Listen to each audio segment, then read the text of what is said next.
Bismillahirrahmanirrahim. Assalamualaikum warahmatullahi wabarakatuh. Kami dari kelompok 4 akan membahas sebuah artikel. Jadi kita akan membahas sebuah artikel hari ini dengan judul Enabling Integration in Complex Context, The Role of Process-Based Performance Measurement System. Kami dari kelompok 4 beranggotakan 3 orang. Saya sendiri Delva Nasari, kemudian Haris Darmawan dan juga Marinda Yanti. Sebenarnya apa sih yang mau kita bahas dari artikel ini? Jadi artikel ini secara umum ada ngebahas background dari penulisan artikel tersebut, introduction-nya. Kemudian ngebahas juga beberapa dimensi tentang konsep integrasi. Kemudian juga membahas tentang framework for design of process-based performance measurement system. Bagaimana sih kerangka kerja dari sebuah performance measurement system yang berdasarkan ke sebuah proses gitu. Dan di artikel ini juga membahas sebuah kasus tentang perusahaan kimia yang multinasional, dan yang terakhir adalah conclusion dari artikel ini. Untuk yang pertama ini kita akan ngebahas dulu sebenarnya apa sih yang mendasari atau latar belakangi ditulisnya artikel ini. Yang pertama, pengelolaan perusahaan dalam konteks kompleks membentuk integrasi yang sangat tinggi, integritas yang sangat tinggi. Kita lihat hari ini perusahaan gitu ya, dengan kondisi digitalisasi semakin marak dan juga mesti meningkatkan kompleksitas dari perusahaan tersebut gitu. Bahkan dalam hitungan detik, hitungan menit itu terjadi gitu dengan maraknya digitalisasi hari ini.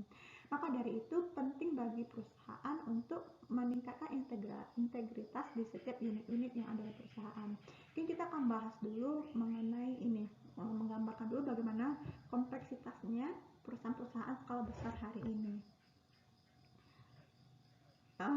Di sebuah film dokumenter judulnya itu Kanipan. Di sini dijelaskan di salah satu subjudul itu membahas tentang perusahaan restorasi. Di Indonesia itu perusahaan restorasi ada seperti ABT atau Alam Bukit 30. Kemudian ada juga perusahaan PT Regil, yang mana perusahaan-perusahaan restorasi ini gawenya adalah untuk mengembalikan lagi ekosistem, menjaga hutan gitu, mengembalikan lagi ekosistem terhadap hutan-hutan yang pepohonannya tuh banyak ditumbang oleh perusahaan-perusahaan industri. Nah, jadi perusahaan restorasi ini tidak boleh untuk melakukan penebangan lagi terhadap hutan, juga tidak boleh untuk melakukan penambangan terhadap hutan atau menanam pohon yang sejenis saja di lahan tersebut, seperti menanam sawit, menanam karet atau semacamnya. Jadi bagaimana memang perusahaan restorasi ini mengembalikan hutan seperti sedia kala yang memang dipenuhi dengan pepohonan hutan yang bisa hidup ratusan tahun gitu. Nah, dengan kondisi yang seperti itu, perusahaan restorasi ini otomatis hanya bisa mengambil madu dari hutan atau menjadikan hutan tersebut sebagai objek wisata. Namun ini penghasilannya tidak akan sangat signifikan gitu dengan berbagai kebutuhan yang dihadapi oleh perusahaan gitu. Ini kita bicara lahan di perusahaan tersebut udah ratusan hektar, bukan puluhan hektar lagi gitu. Karena hutan Indonesia itu udah sangat-sangat miris sekali gitu. Sampai 14 juta hektar lahan hutan Indonesia itu udah gundul gitu, udah nggak ada pepohonannya. Nah, inilah yang digawe oleh perusahaan-perusahaan restorasi. Nah, dengan cakupan produknya hanya terbatas seperti itu, dan dia perusahaan restorasi ini juga dituntut untuk membayar pajak kepada pemerintah gitu, tentu tidak akan cukup uangnya ya, untuk membayar pajak. Sedangkan untuk membayar gaji karyawan saja itu sangat minim, apalagi untuk membayar pajak kepada pemerintah ya sampai ratusan juta rupiah gitu. Ternyata gitu ya, sebuah informasi didapatkan tahun 2010 Norwegia itu mengucurkan dana segar ke Indonesia senilai 14 triliun rupiah. Kemudian juga ABT di tahun 2020 itu menerima 130 miliar dari Jerman. Dan ABT ini adalah perusahaan-perusahaan yang sahamnya itu banyak dimiliki oleh LSM lingkungan, baik secara nasional maupun internasional gitu. Nah, jadi kalau kita lihat secara umum ya, misalnya pandangan secara umum, apa sih fungsinya Norwegia kasih dana ke Indonesia, ke ke Indonesia yang akan dialirkan ke perusahaan-perusahaan restorasi ini. Dan juga kenapa juga sih Jerman mau ngasih dana segar ke ABT yang nilai itu sangat fantastis sekali gitu. Nah inilah yang menjadi titik poin kita hari ini, bahwasanya perusahaan hari ini bukan lagi bicara mengenai hulu dan hilir dari sistem produksi, bukan lagi bicara mengenai produksi, siapa distributor, siapa konsumen kita, siapa supplier, siapa vendor kita, bukan hanya lingkup itu lagi yang dibahas oleh perusahaan, tapi perusahaan sudah ngebahas entitas lain atau proses bisnis lain yang di luar lingkup internal proses bisnis mereka, atau menjadi yang di luar apa namanya ya, kegiatan utama entitas bisnis mereka. Nah, seperti inilah yang terjadi dengan perusahaan-perusahaan industri di negara-negara maju gitu. Mereka bukan mengucurkan dana-dana segar ke negara, mengucurkan dana segar ke negara-negara yang menghutangnya itu banyak, katakanlah Indonesia gitu. Ini akan meningkatkan komitmen mereka di mata internasional, bahwasanya mereka memang peduli terhadap lingkungan gitu, yang hari ini dikenal dengan istilah carbon trading atau carbon offset gitu. Jadi keuntungan bagi negara-negara maju ini atau negara-negara industri ini, katakan perusahaan-perusahaan tersebut, itu akan meningkatkan citra mereka gitu tentang kepedulian mereka terhadap kerusakan lingkungan, atau dengan kata lain itu sebagai bentuk kompensasi atas emisi-emisi yang mereka hasilkan dari proses produksi terhadap ya terhadap hutan yang ada di Indonesia gitu. Jadi semakin banyak hutan itu akan mereduksi juga emisi-emisi karbon yang mereka hasilkan gitu. Dan bagi Indonesia itu kan sangat menguntungkan juga gitu. Mereka akan mendapatkan dana segar gitu. Nah, jadi itulah gambaran umum bagaimana kompleksitasnya perusahaan hari ini gitu. Mereka bukan lagi bicara tentang dirinya sendiri, tapi juga udah bicara proses bisnis yang lain di luar lingkup kerja mereka gitu. Nah, jadi gitu ya, kita kembali lagi ke artikel ini. Itu hanya sebagai pengantar bagaimana mengkompleksnya yang harus difikirkan oleh perusahaan hari ini gitu.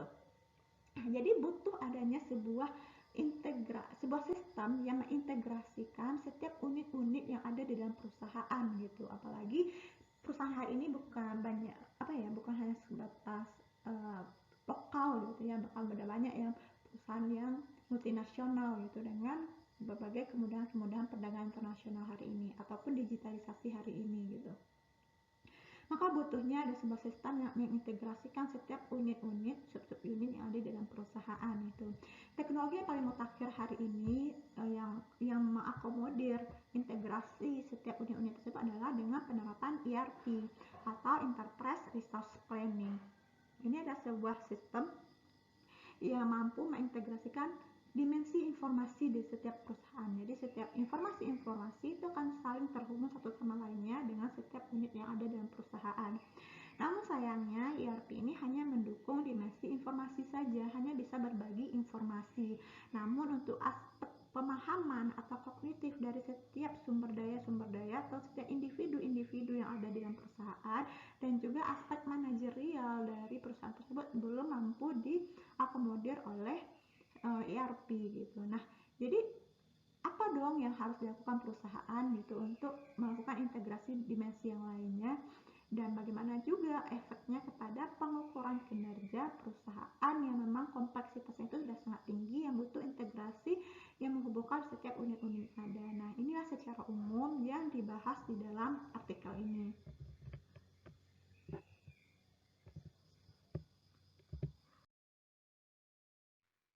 Sebelum lanjut, kita akan bahas dulu sebenarnya apa sih yang dimaksud dengan integrasi tiga dimensi ini gitu. Nah, bicara mengenai integrasi tentu kita akan bicara mengenai juga koordinasi gitu. Koordinasi ini juga berhubungan dengan penerimaan orang lain. Mungkin dengan berbagai banyak koordinasi akan menghambat kebebasan setiap individu dalam perusahaan tersebut atau yang lain sebagainya gitu. Makanya perlu adanya tiga aspek ini untuk menjamin integrasi yang baik di dalam perusahaan. Yang pertama adalah integrasi informasi, yaitu saling keterhubungan informasi. Jadi tidak ada satu unit yang miscommunication gitu ya, kan menimbulkan dampak yang tidak baik di dalam perusahaan. Nah, di informasi ini membicarakan bagaimana setiap informasi tersebut tertransfer dengan baik dan juga jelas ke setiap unit-unit yang ada di dalam perusahaan. perusahaan. Kemudian dimensi kognitif atau pemahaman adalah bicara mengenai profesionalitas setiap individu yang ada dalam perusahaan. Jadi bukan masanya hari ini ngebahas tentang aku pahamnya cuma gawean aku aja gitu, tapi aku juga harus paham gaweannya yang lain gitu, atau si A harus paham juga gaweannya si B juga harus paham gaweannya si A gitu, dalam konteks-konteks yang memang sudah ada batas-batasannya. Jadi bukan hanya fokus terhadap fungsionalitasnya masing-masing, tapi juga harus paham dengan fungsionalitas yang lainnya gitu. Nah, kemudian aspek manajerial adalah bicara gimana memang pihak manajemen adalah komitmen manajerial itu sangat dituntut untuk memenuhi integrasi di dalam perusahaan tersebut gitu. Karena kalau tidak adanya yang mengatur atau yang manage dari integrasi tadi, tentu akan amburadul seperti itu.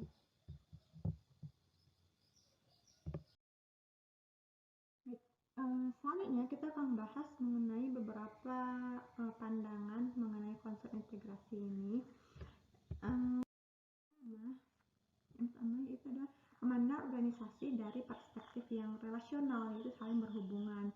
Kemudian kita akan membahas juga dimensi mengenai adopsi tampilan proses. Kalau dia membahas lagi apa sih sebenarnya best process itu, dan yang ketiga adalah peran IT dan sifat integratif dari sistem ERP, dan yang terakhir kebutuhan pengukuran kinerja berbasis proses. Pertama, mengenai organisasi dari perspektif relasional, bahwasanya kondisi saat ini yang terjadi di perusahaan cenderung adanya dua dekomposisi struktural. Yang pertama dekomposisi horizontal, yang kedua adalah dekomposisi vertikal. Bicara mengenai horizontal, ini adalah bicara kesetaraan, apakah itu fungsional ataupun secara kedudukannya. Bicara mengenai vertikal, itu bicara mengenai level-level gitu, antara level bawah dengan level di atasnya. Dan secara umum gitu ya, kalau dalam tingkatan organisasi yang khusus gitu, yang belum secara global kita bicara, mungkin dua dekomposisi ini sangat membantu terjadinya integrasi gitu, sangat membantu terjadinya hubungan yang kuat antara unit-unit yang ada di dalam dekomposisi tersebut, baik secara vertikal ataupun horizontal. Namun ketika kita udah bicara mengenai kompleks yang tinggi gitu ya, skala besar itu nggak bisa dengan dua dekomposisi ini gitu, karena akan melemahkan terjadi integrasi. Karena apa? Karena memang arus informasi itu yang sangat yang tidak lancar seperti itu. Maka solusinya adalah dengan meningkatkan kualitas dan juga kuantitas pertukaran informasi antar unit-unit yang ada dalam perusahaan. Nah, dan sehingga dengan adanya peningkatan kualitas ataupun kuantitas dari informasi ini akan menyebabkan terjadinya formalisasi hubungan antara pihak yang memberikan informasi dengan pihak yang menerima informasi. Dan ini akan mendorong terjadinya reaktivitas yang sangat tinggi dalam perusahaan. Perusahaan akan lebih gesit lagi karena arus informasi itu lancar gitu. Namun kalau tidak dibarengi dengan penjelasan yang clear untuk setiap unit-unit kerja dalam perusahaan, khawatirnya reaktivitas ini ataupun integritas yang tinggi ini akan memunculkan permasalahan baru gitu, yang ya katakanlah misalnya satu unit ini merasa ini ada kerjanya dia, sedangkan yang lain merasa ini ada kerjanya dia, karena memang setiap orang mengetahui informasi-informasi tadi gitu. Nah, makanya butuh juga adanya penjelasan secara clear dari pihak manajerial tentang tugas-tugas yang diberikan setiap unit, yang mana tugas ini memang mendorong terciptanya nilai bagi perusahaan tersebut.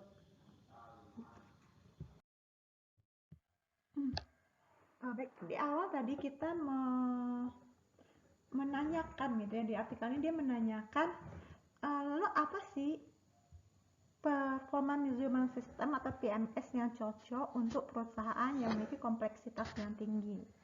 Nah, di dalam artikel ini dia menawarkan sebuah konsep ya, pengukuran kinerja berdasarkan proses atau proses based. Karena proses based ini menawarkan dasar yang kuat untuk diberlakukannya strategi integrasi antar unit-unit yang ada di dalam perusahaan yang memang memiliki kompleksitas yang tinggi. Lalu muncul pertanyaan, sebenarnya apa sih yang dimaksud dengan proses bisnis ini atau proses base ini gitu. Nah, untuk itu semua kita perlu memahami dulu beberapa hal atau menggarisbawahi beberapa hal yang dimaksudkan dengan proses bisnis ini. Yang adalah proses adalah skema konseptual yang memungkinkan manajemen untuk merancang serangkaian aktivitas walaupun dalam bidang yang berbeda namun disatukan oleh informasi yang relevan. Dan yang kedua, proses bukanlah sebuah aktivitas rutinitas operasional, namun menawarkan pemahaman yang membantu mengatasi masalah batasan yang dibatasi oleh disekat oleh batasan fungsional. Yang ketiga, proses bisnis menjamin integrasi antara keputusan dan tindakan, karena proses bisnis adalah di mana kegiatan dikelola dan sumber daya dikonsumsi. Dan tujuan akhir dari setiap proses bisnis adalah menghasilkan output yang relevan dengan nilai perusahaan. Faktanya yang terjadi sekarang untuk memberikan nilai dalam sebuah unit bisnis dilihat dari penyerapan sumber daya yang mereka gunakan. Sedangkan untuk menilai kemampuannya dalam added value atau menambah nilai perusahaan harus ditempatkan dalam sebuah proses. So, the conclusion is proses organisasi memungkinkan berlakunya 3 dimensi yang kita jelaskan di atas, yaitu informasi, kognitif, dan juga manajerial, untuk menghubungkan berbagai aktivitas dan untuk mendapatkan output yang berharga. Dan jika kita preteli satu persatu antar dimensi-dimensi ini, bagaimana pengaruhnya terhadap bagaimana proses bisnis berpengaruh terhadap 3 dimensi ini. Secara dimensi informasi tentu jelas bahasanya setiap proses bisnis itu akan menghasilkan informasi-informasi yang relevan yang akan ditransfer ke seluruh unit-unit di dalam perusahaan. Yang kedua, dimensi kognitif dilihat dari bagaimana penggabungan pola pikir secara profesional dengan pengetahuan lokal untuk mendapatkan hasil yang relevan. Yang ketiga adalah bagaimana dimensi manajerial. Kita ketahui bahwasanya tujuan akhir dari dimensi proses bisnis adalah untuk memuaskan pelanggan yang terdefinisi dengan baik, sehingga proses bisnis ini akan mendorong akan mendorong para manajer untuk saling berlomba dalam yang orientasinya adalah kepada pelanggan gitu, bukan orientasi pribadi antar pihak-pihak manajemen tersebut. Yang sering kali terjadi persaingan internal antar mereka para pihak manajerial.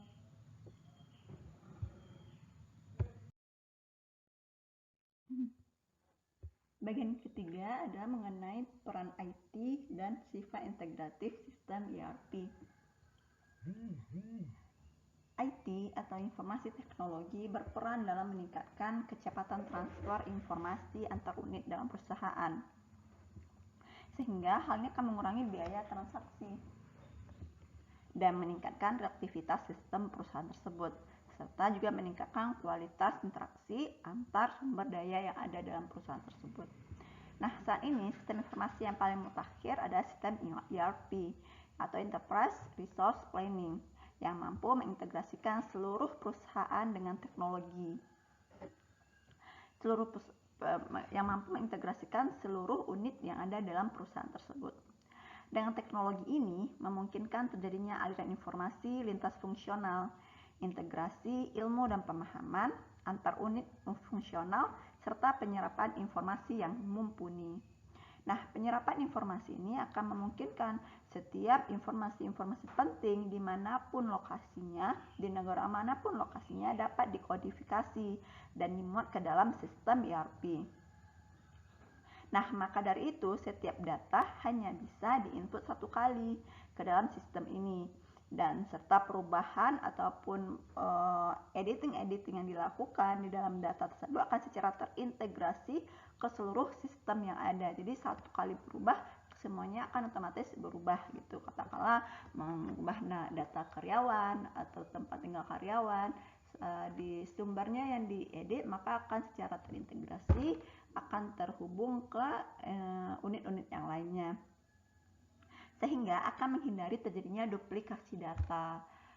Nah, dan pada akhirnya sistem ERP ini akan menjadi basis data tunggal bagi perusahaan di seluruh perusahaan tersebut. Nah, orientasi ERP tidak hanya berakar pada infrastruktur teknologinya saja, karena penilaian berdasarkan proses ini mendasari pemilihan teknologi berdasarkan filosofinya, dan teknologi ERP telah menunjukkan keterkaitan antara yang menerima dan memberikan informasi, yang menekankan perlunya pemantauan yang efektif dari input dan juga output dari setiap aktivitas tersebut.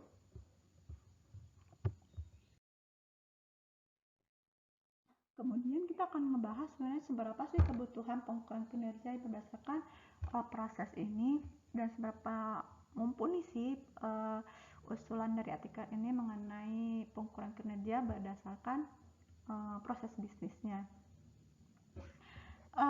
Bicara mengenai PMS model process based, kita tidak hanya memandang organisasi secara internalnya saja. Seperti sudah dijelaskan di awal tadi, dia bukan hanya bahas dirinya sendiri aja, tapi dia juga membahas entitas lain yang memang berhubungan juga secara langsung ataupun tidak langsung dengan perusahaan tersebut. Nah, dan juga mencoba untuk mengintegrasikannya dengan proses bisnis lainnya. Dan dalam menciptakan nilai bagi sebuah perusahaan, ada sebuah proses yang kompleks, yang dimana di dalam proses tersebut